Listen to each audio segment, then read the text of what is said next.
Вы смотрите программу «Актуальное интервью» в студии Даяна Федорова. Здравствуйте. В республике федеральные проекты развития спорта реализуются с высокой динамикой. Якутия вошла в число пилотных регионов ДФО по запуску кадровой программы для тренеров на селе и активно обновляют спортивную инфраструктуру. О важных моментах реализации федеральных программ и спортивных мероприятиях осеннего сезона мы поговорим. Наш гость студии Леонид Спиридонов, министр по физической культуре и спорту республики. Леонид Николаевич, здравствуйте. Здравствуйте, Даян. Скоро 1 сентября, и тренеры, прошедшие отбор по федеральной программе «Земский тренер», приступят, наконец, к работе. Расскажите, пожалуйста, об итогах конкурса, сколько специалистов отобрано, из каких районов?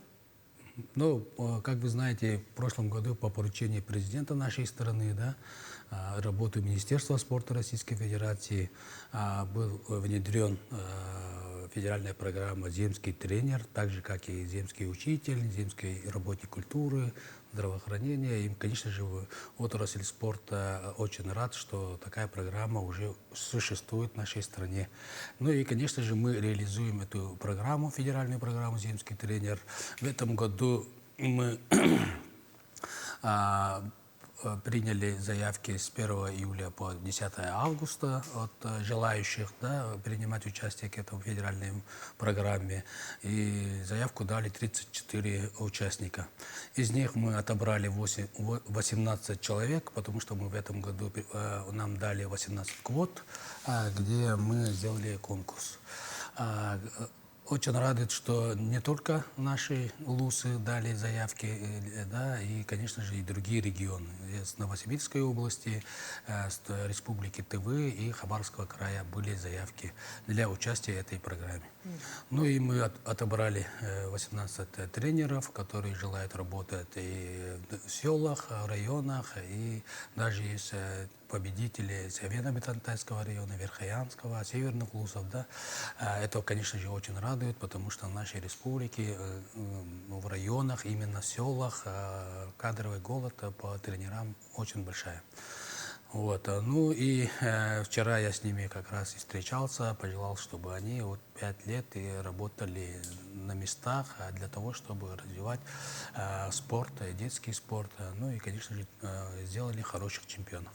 А по каким видам спорта? По разным видам спорта. У нас и по плаванию в Аймаканской ЛУС поехала тренер, а также тренера по вольной борьбе, по стрельбе из лука, по масс-рестлингу. У нас примерно такие виды спорта выиграли этот конкурс.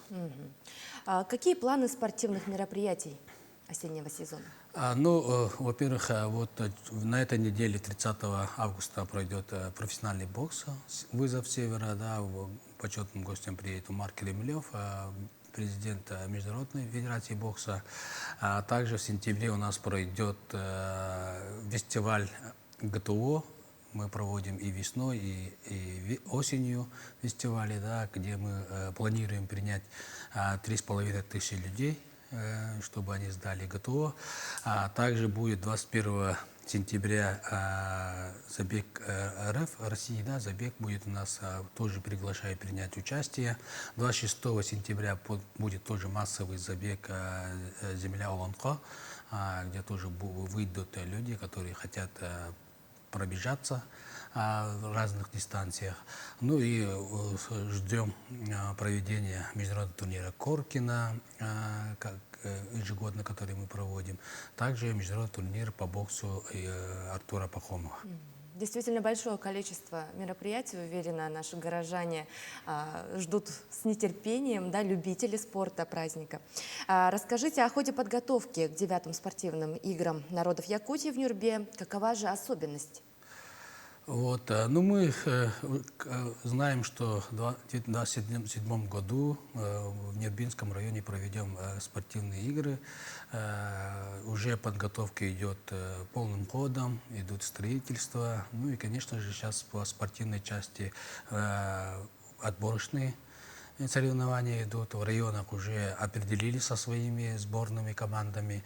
Ну и в этом году мы некоторые виды уже отборочные соревнования проводим. И остальные, которые останутся, они уже 27 год будут проводить отборочные соревнования. В каждом виде у нас количество ограничено, поэтому мы проводим и такие отборочные соревнования. Ну и в следующем году, 27 июля по 13 июля пройдет в Нербинском районе финальная часть, где примут участие около 6 тысяч организаторов, спортсменов, тренеров, людей, да, и проведем это спортивное мероприятие, большое мероприятие на высоком организационном уровне. А что касается спортивного оснащения, да, там в Нюрбе все ли готово? Да. Но строительство, как я сказал, уже идут полным ходом. Мы там строим стадион на 3000 мест, физкультурно-оздоровительный комплекс с бассейном в Нюрбинском районе. Мы по федеральной программе строим там зал единоборств, которая тоже уже началась. Ну и модульные залы строим в село Чапанда, и строится еще спортивный зал в село Силя. Поэтому спортивные объекты, надеемся, все срок закончится в следующем году, и мы проведем в этих же залах наши спортивные мероприятия. Не отходя от строительной темы, расскажите, какие объекты строятся, да, реконструируются по федеральной программе «Бизнес-спринт». Бизнес-спринт программа у нас уже работает 5 лет. Благодаря этой программе, федеральной программе, у нас строятся центры ГТО. Как вы знаете, уже в республике есть 42 центра ГТО.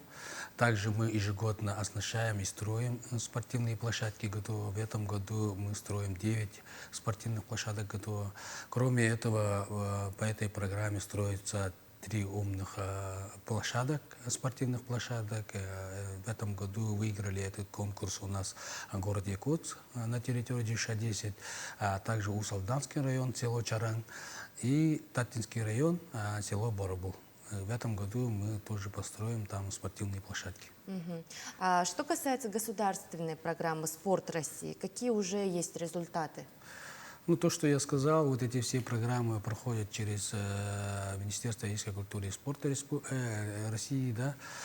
Это программа «Спорт России». Наши все федеральные программы, это так же, как я сказал, строительство ГТО, строительство умных спортивных площадок, также федеральное строительство объектов, которые мы вот сейчас, я сказал, в Нербинском районе. В Дети Азии мы строили, у нас здесь спортивные объекты благодаря этой программе, да, «Спорт России». Также у нас сегодня реализуется программа оснащения спортивным инвентарем спортивных школ Олимпийского резерва. Мы в прошлом году еще сделали ремонт наших спортивных учреждений в Сунтарском районе.